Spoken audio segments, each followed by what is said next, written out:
हैं खबर उत्तराखंड और मैं हूं आपके साथ जागृति खंडवाल। रुक कर लेते हैं खबरों का। उद्यान विभाग में संचालित जिला योजना के तहत मुख्य उद्यान अधिकारी के निर्देश पर अभियान चलाया जा रहा है।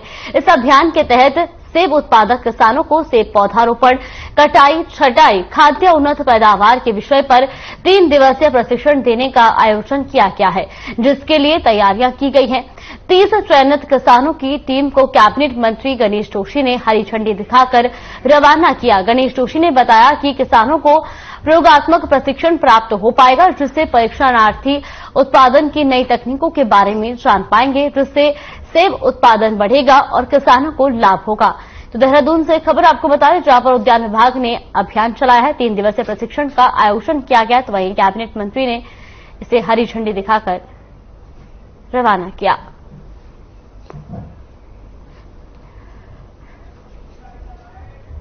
पूरे हिंदुस्तान में नंबर 1 आई थी सर। हमारे प्रदेश के युवा मुख्यमंत्री यशवंत सिंह धामी के नेतृत्व में हमने संकल्प लिया है कि 2025 में जब हमारा राज्य 25 साल का होगा, हम एप्पल में अपने प्रोडक्शन को दुगना करेंगे,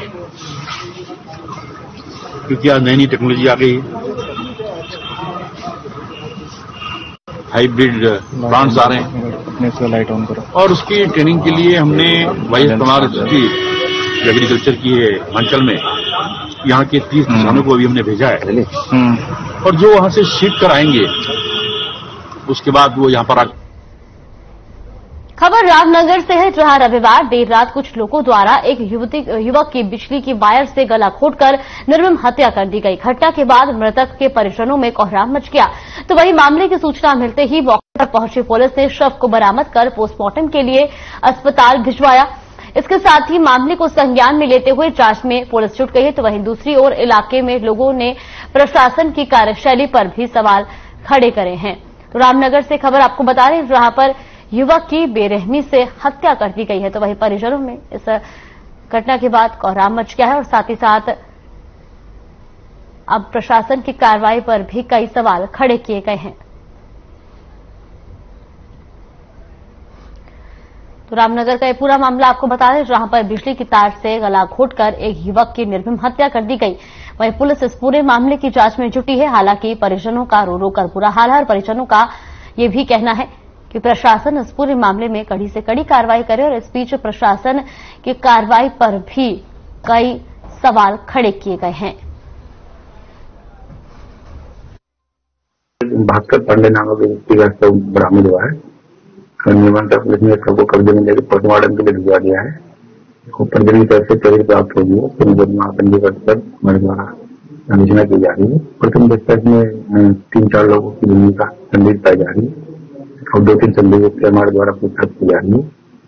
शीघ्र ही इस संबंध में हमारे द्वारा खुलासे किए गए। ये कहना गलत है कि जो 4-5 दिन पूरे जो भी कई थाने में प्राप्त हुई थी, हमारे द्वारा उसमें विधिक कार्रवाई की गई थी, और उसमें हमारे द्वारा उसके अभियोग पंजीकृत किया गया था उसमें। और ऐसी कोई बात नहीं है कि हमारे द्वारा जानबूझ के किसी से कम्प्रोमाइज किया। 7 बजे के आसपास मेरे पास थाने से फोन आया और मुझसे कहा कि आपके ग्राम सभा का कोई लड़का भास्कर पांडे है, उसका इस तरीके से यहाँ पे झगड़ा हुआ है और उसके बारे में कुछ तस्दीक करनी है, आप थोड़ी उसके घर जाके पता करवा दीजिए। मैंने फिर अपने गांव के लोगों को उनके घर पर भेजा, तो भास्कर वहां नहीं था। मुझे उस समय ये नहीं पता था कि हत्या हो गई है उसके घर पर। जब घर भेजा तो घर में पता चला कि उसके घर में ताला लगा हुआ और रात से उसका फोन भी स्विच ऑफ है। मैंने दोबारा कोतवाली में फोन किया। कोतवाली में फोन करने के बाद मैंने पूछा कि भास्कर का क्या मामला हुआ, तो मुझे बताया गया कि उसकी हत्या कर दी गई है। एक शिक्षा विभाग में कोई गुनाह है, उनके कमरे में उसकी बड़ी।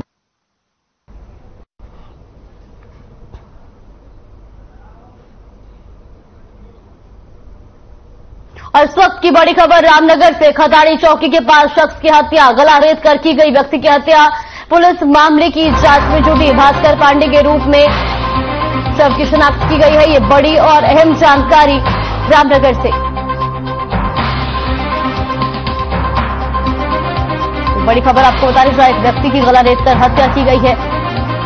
खताड़ी चौकी के पास शख्स की हत्या की गई है। तो वहीं आपको बता दें कि पुलिस अब इस पूरे मामले की जांच में जुट गई है। तो वहीं आपको ये भी जानकारी दे दी कि भास्कर पांडे के रूप में ये शिनाख्त हुई है। ये बड़ी और अहम जानकारी रामनगर से, जहां पर एक व्यक्ति की गला रेत कर हत्या की गई है।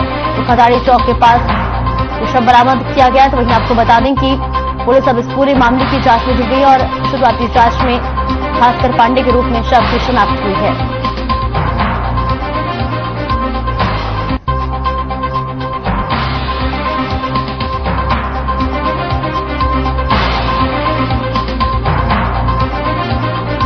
रामनगर से ये बड़ी खबर, ये तस्वीरें भी आपको दिखा रहे हैं जहां पुलिस अब इस पूरे मामले की जांच में जुट गई है। तो वहीं खताड़ी चौक के पास शख्स की हत्या की गई है। साथ ही आपको बता दें कि शव की शिनाख्त भास्कर पांडे के रूप में हुई है। पुलिस इस पूरे मामले की गहनता से जांच कर रही है।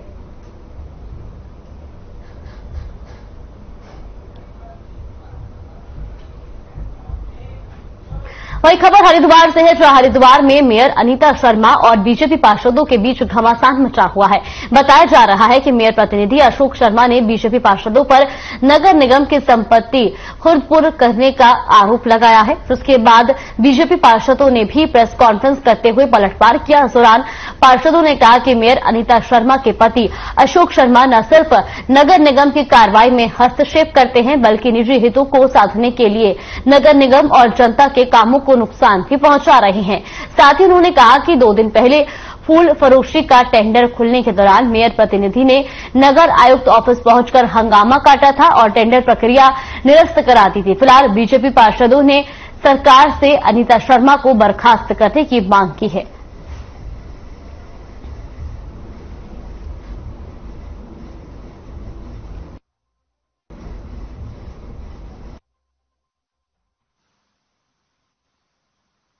हमारी मुख्य मांग यही है मेयर से, या तो मेयर अपनी कार्यशैली को सुधारे और अपने पति के हस्तक्षेप को बंद करे, और नहीं तो हम उत्तराखंड सरकार से, भाजपा सरकार से ये अनुरोध करेंगे और अपना प्रस्ताव भी भेजेंगे कि इसको बर्खास्त किया जाए मेयर को। जी आप ये देखिए, आप सब लोग वहां मौजूद थे। एक आदमी मतलब शासन को, संविधान को किस तरीके चैलेंज कर रहा है, चुनौती दे रहा है।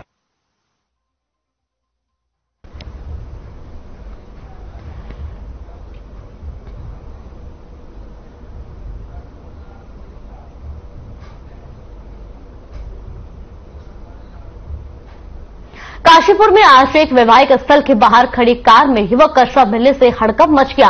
मृतक युवक कटघरिया हल्द्वानी से रिश्तेदारी में शामिल होने के लिए अपने 2 मित्रों के साथ काशीपुर आया था। सूचना मिलने पर पुलिस मौके पर पहुंची और मृतक युवक के शव को कब्जे में लेकर पोस्टमार्टम के लिए भेज दिया है। घटना के बाद सीओ काशीपुर वंदना वर्मा ने पोस्टमार्टम हाउस पहुंचकर घटना की जानकारी ली। इस दौरान मीडिया से बातचीत के दौरान उन्होंने बताया कि मृतक के परिवार की तरफ से किसी भी तरह की तहरीर आने पर मुकदमा पंजीकृत किया जाएगा और आगे की कार्रवाई की जा रही है।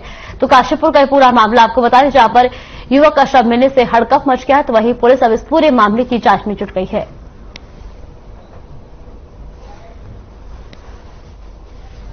ये आईटीआई थाना क्षेत्र का मामला है। एक सूचना आई थी जिसमें एक अल्टो गाड़ी है और उसमें एक लड़के की बॉडी मिली है। तो उसके बाद 2 लड़के उसके साथ हल्द्वानी से साथ में आए थे। ये सभी लोग एक शादी समारोह को अटेंड करने यहाँ काशीपुर में आए थे और रात में ये घटना हुई है। सुबह इनके द्वारा सूचना दी गई है। तो जो लड़का मृतक है उसके परिजन भी इस वक्त आने वाले हैं। उसके बाद इसमें पंचायतनामा पोस्टमार्टम की कार्रवाई की जाएगी और अभी वर्तमान में जो भी इनकी तरफ से एप्लीकेशन दी जाएगी उस पर हम लोग मुकदमा पंजीकृत करेंगे। अल्मोड़ा में रामदत्त जोशी संयुक्त चिकित्सालय रामनगर ने मोहन चेक पोस्ट पर निःशुल्क स्वास्थ्य कैंप लगाया। इस दौरान बुखार, खांसी, जुकाम बीमारियों के मरीज पहुंचे, जिसमें खून जांच, स्वास्थ्य सुविधा का लाभ ग्रामीणों को दिया गया। ग्रामीणों को निःशुल्क दवा वितरण किया गया और साथ ही स्वास्थ्य कैंप में मोहान, चुकम, तड़म, कुनखेत, सौराल और गांव के ग्रामीणों ने स्वास्थ्य लाभ लिया। फिलहाल ग्रामीणों ने कहा कि इस तरह कैंप लगाने से ग्रामीणों को काफी लाभ मिलेगा। तो अल्मोड़ा की तस्वीरें भी आपको दिखा रहे हैं जहां पर लोगों को निःशुल्क दवा दी गई।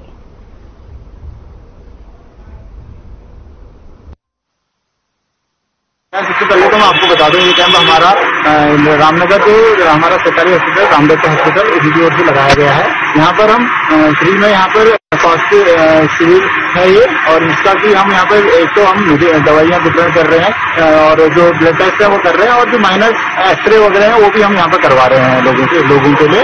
और हम ऐसे ही पूरे महीने में हम अलग अलग जगह पर कवर करते हैं। जो लोग प्रॉपर हॉस्पिटल में नहीं आ पाते हैं उनको हम एटलीस्ट कुछ दिन के लिए हम इमरजेंसी दवाइयाँ प्रोवाइड कराते हैं। और अगर जो कोई केस ऐसा होता है कि जो वहाँ पे हॉस्पिटल यहाँ पे नहीं कवर हो पाता तो हम उनको हॉस्पिटल आने की भी हम वो देते हैं। तो एक खबर आपको बता रहे हैं अल्मोड़ा की, जहां पर निःशुल्क स्वास्थ्य शिविर का आयोजन किया गया। तो वही लोगों ने स्वास्थ्य कैंप का लाभ उठाया, जहां दूर दराज के गांव से लोग इलाज के लिए निःशुल्क कैंप में जांच के लिए पहुंचे। तो वहीं आपको बता दें कि इस दौरान लोगों को सर्दी, जुकाम, बुखार जैसी तमाम बीमारियों की निःशुल्क दवाएं भी वितरित की गई।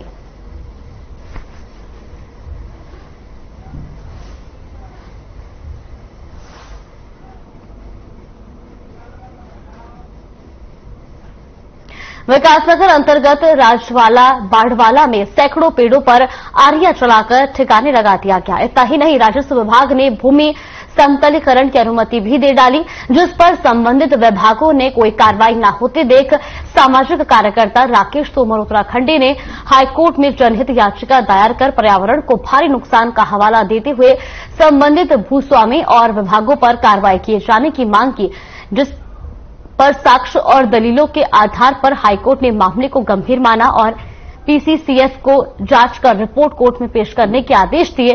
साथ ही कोर्ट ने टिप्पणी की कि इतने बड़े पैमाने पर प्रतिबंधित पेड़ों का कटान बिना विभागों की मिलीभगत के संभव नहीं। वहीं दूसरी ओर याचिकाकर्ता राकेश तोमर उत्तराखंडी ने एक पत्रकार वार्ता के दौरान अपनी जान को खतरा बताते हुए सुरक्षा मुहैया कराने की मांग की है।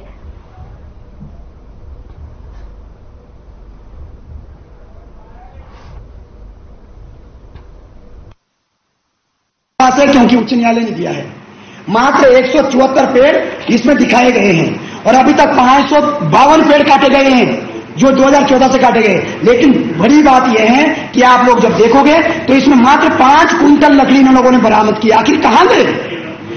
राजावाला प्रकरण के बाद एक संजीव कुमार दुबे हैं, उन्होंने वो लकड़ी वैसी थी जिसमें लकड़ी आप देख सकते हैं कि जो ये आदेश है, इस आदेश में भी माननीय उच्च न्यायालय ने लकड़ी दी है। यदि सीधा सीधा तौर पे देखोगे तो इसमें दुनिया भर के लट यानी कि पूरे के पूरे खाले भरे हुए हैं, लेकिन ये लकड़ी कहां गई? मात्र क्या 5 कुंटल लकड़ी लगती है? एक मात्र पेड़ से कम 15 से 20 कुंटल लकड़ी निकलती है, तो 2 लाख पेड़ों की लकड़ी यदि जाएगी कम से कम करोड़ों में जाएगी। और इन संजीव कुमार दुबे जी द्वारा इस जमीन को खुद गुर्द किया गया।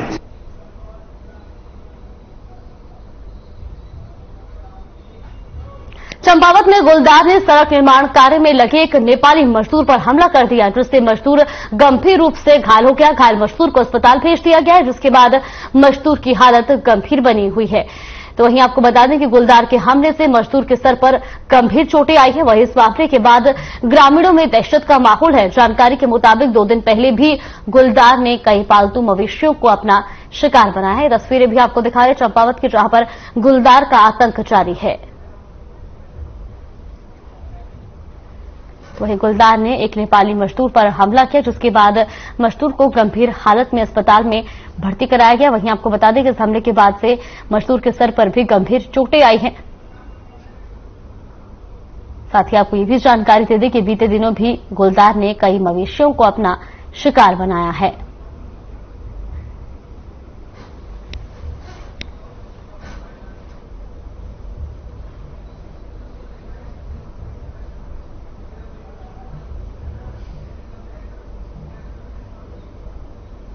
तो चंपावत की तस्वीरें भी आपको दिखा रहे हैं, जहां पर गुलदार का आतंक जारी है। गुलदार ने एक मजदूर पर भी हमला किया है, जिसके बाद अब गंभीर हालत में मजदूर को अस्पताल में भर्ती कराया गया है।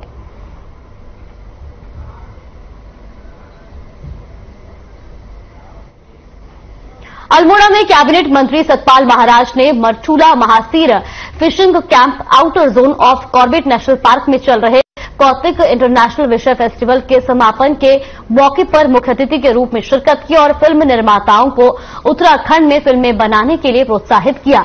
उन्होंने बताया कि उत्तराखंड देवभूमि है और यहां की प्राकृतिक सौंदर्य और यहां की खूबसूरती फिल्म निर्माताओं के लिए बहुत अनुकूल है। इस प्रदेश में फिल्म निर्माताओं के लिए अपार संभावनाएं हैं। फिल्म फेस्टिवल में लगाए गए स्टॉलों का भी कैबिनेट मंत्री सतपाल महाराज ने निरीक्षण किया। पहाड़ी उत्पादन द्वारा बनाई सामग्री की जमकर प्रशंसा करते हुए कहा कि पहाड़ी को बनाने से निश्चित ही लोगों को स्वरोजगार मिलेगा।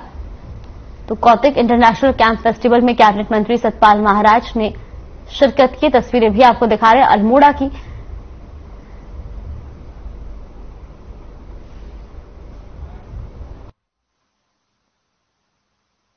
ऐतिहासिक यहाँ पर कौतिक इंटरनेशनल फिल्म फेस्टिवल हुआ है, जिसमें 44 कंट्रीज के लोगों ने पार्टिसिपेट किया है। इसमें 40 फिल्म प्रदर्शित की गई, 6 एनिमेशन हैं, 8 डॉक्यूमेंट्री हैं, 16 शॉर्ट फिल्म हैं, 10 फीचर फिल्म हैं। इसमें मुंजाल जी जो है बांग्लादेश से आए हुए हैं, मानिक रतन जो नेपाल से आए हुए हैं, जूडी ग्लैस्टोन कनाडा से आई हुई हैं, अकबर शाहबाद ईरान से आए हुए हैं। तो सभी ने मिलकर के यहाँ विचार विमर्श किया और यहाँ बहुत सुंदर प्रदर्शन हुआ है फिल्मों का। हिंदी फिल्म शूट करी है यहाँ, मैंने ही नहीं कई लोगों ने यहाँ हिंदी फिल्म। पर यह है कि गवर्नमेंट का यह है कि अगर पहाड़ी फिल्म बनती है तो उसको ज्यादा प्रमोट करते हैं हम लोग, और अगर हिंदी की है तो खाली सब्सिडी मिलेगी अगर 75% से ज्यादा शूट हुई है तो। हमारे जो उत्तराखंड के प्रसिद्ध दालें, मसाले, अचार हो गया, ये सब चीजें जो उत्तराखंड के अलग अलग जगहों से स्पेशलिस्ट है जगह, तो इस जगह हम जाके जो है ये रॉ मटेरियल लेते हैं। उसके बाद जो कुछ औरतें हैं, पहाड़ी औरतें हमारी, तो उन लोग के साथ मिलकर जो है इस चीज को जो है साफ सफाई करके पूरी पैकिंग लेबलिंग करके फिर आगे जो है मैन्युफैक्चरिंग करके जो है पैकिंग करके ये जो है आगे हम उत्तराखंड के जो प्रोडक्ट्स हैं इनको आगे तक फैला रहे हैं ताकि प्रमोट हो हमारे उत्तराखंड के प्रोडक्ट्स ऑल ओवर इंडिया या इंडिया के बाहर भी, जिससे जो है हमारे लोगों को इससे यह एक तो रोजगार भी मिलता है और दूसरा जो है हमारे यहाँ की लोकल जो कुजीन है, हमारे यहाँ का लोकल वैरायटीज हैं। रुकते हैं एक छोटे से ब्रेक के लिए। ब्रेक के बाद जल्द हाजिर होंगे खबरों के साथ।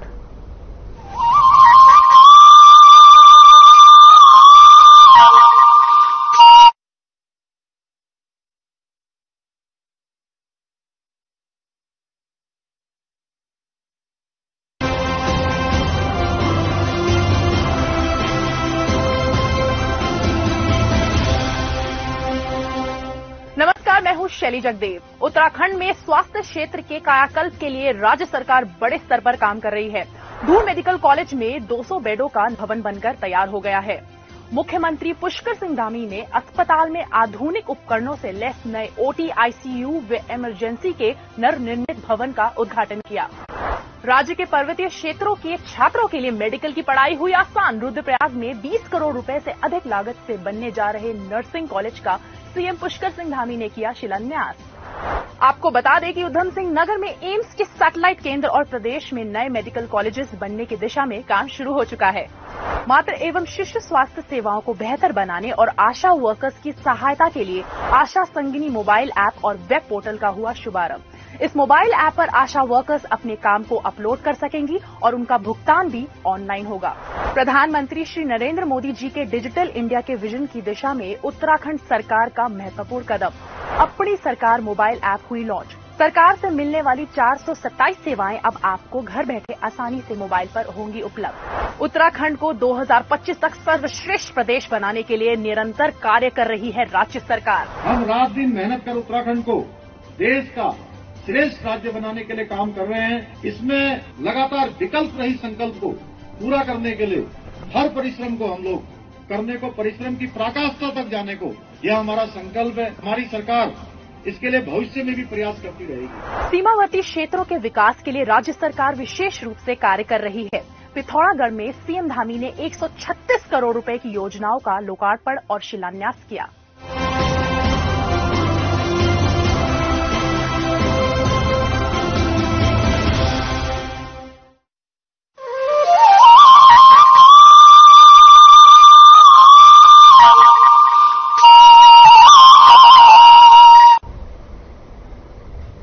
ब्रेक के बाद स्वागत है आपका। रुक कर लेते हैं खबरों का, जहां खबर आपको बता दें कि अंकिता भंडारी हत्याकांड में बड़ी अपडेट सामने आई है। युवती की हत्या करने वाले 3 आरोपितों का नार्को टेस्ट होगा और इस बात का खुलासा एडीजी अपराध और कानून व्यवस्था वी मुरुगेशन ने किया है। टेस्ट के लिए पुलिस जल्द कोर्ट में प्रार्थना पत्र जारी करेगी। तो वहीं रिजॉर्ट में कार्यरत युवती की हत्या के मामले में एसआईटी 10 दिन के अंदर आरोपितों के विरुद्ध कोर्ट में आरोप पत्र दाखिल कर सकती है। पुलिस मुख्यालय में आयोजित प्रेस कॉन्फ्रेंस के दौरान एडीजी ने बताया कि 10 दिन के अंदर अंदर चार्जशीट दर्ज जारी की जाएगी और हत्या, साक्ष्य मिटाने, आपराधिक षड्यंत्र, अनैतिक कार्य के लिए दबाव डालने के तहत चार्जशीट दाखिल की जाएगी।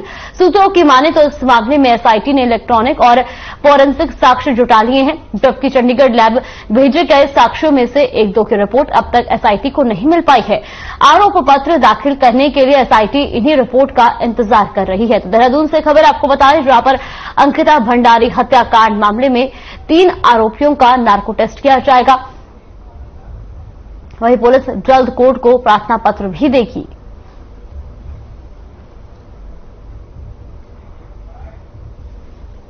अंकिता मर्डर केस पे ड्यू डेट के पहले अब चार्जशीट फाइल करेगा और जो भी हमारे पास आए एविडेंस है वो पर्याप्त है और उस पे we will file the chargesheet.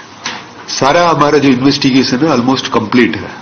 जो भी छोटा मोटा पॉइंट्स पेंडिंग है उसके लिए वेट कर रहे थे और ड्यू डेट के पहले हम चार्जशीट फाइल करेंगे। सर ड्यू डेट क्या है?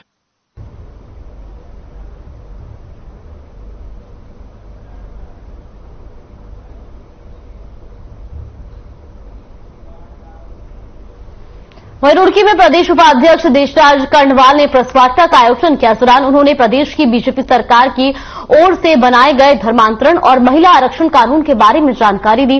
साथ ही उन्होंने कहा कि जबरन लालच देकर धर्मांतरण कराने पर रोक लगाने और मातृशक्ति के जीवन स्तर में सुधार के लिए सरकार की ओर से बनाए गए कानून मील का पत्थर साबित होंगे। वहीं उन्होंने कहा कि अन्य कानूनों में भी संशोधन किया जाएगा।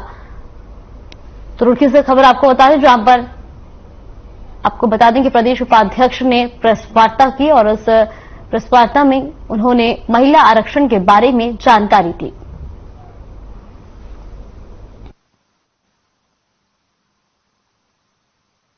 इस बार विधानसभा सत्र में हमारी सरकार ने, धामी जी की सरकार ने, हमारे यशस्वी मुख्यमंत्री युवा दिलों की धड़कन हर दिल अजीज धामी जी ने जो विधेयक इस बार विधानसभा में पास हुए हैं, चाहे वो धर्मांतरण विधेयक हो, चाहे वो क्षेत्रीय आरक्षण का विधेयक हो, महिलाओं को जो आदरणीय मोदी जी ने बाबा साहब भीमराव अंबेडकर जी, पंडित दीनदयाल उपाध्याय जी के मिशन को आगे बढ़ाते हुए काम किए हैं।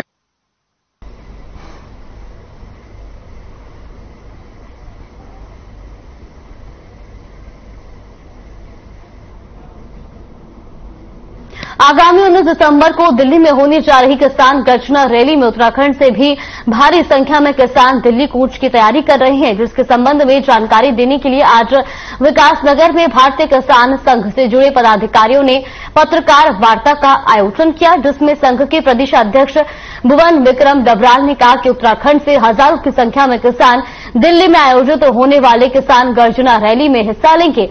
बता दें कि 6 सूत्रीय मांगों को लेकर होने जा रही इस गर्जना रैली में लागत के आधार पर लाभकारी मूल्य दिए जाने, कृषि आदानों पर जीएसटी समाप्त किए जाने, किसान सम्मान निधि में बढ़ोतरी, जीएम सरसों की अनुमति न दिए जाने सहित अन्य मांगों को रखा जाएगा।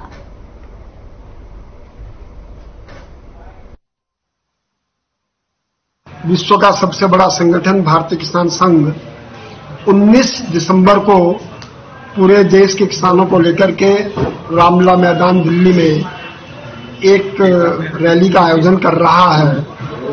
हमारे 3 मुख्य बिंदु हैं। नंबर 1, लागत के आधार पर लाभकारी मूल्य किसान को दिया। सरकार अभी एमएसपी की बात करती है, किसान संघ एमएसपी के लिए तैयार नहीं, क्योंकि स्वामीनाथन आयोग ने जो अपनी रिपोर्ट दी थी उसमें एमएसपी का कहीं जिक्र नहीं, बल्कि किसान को लाभकारी मूल्य की बात है।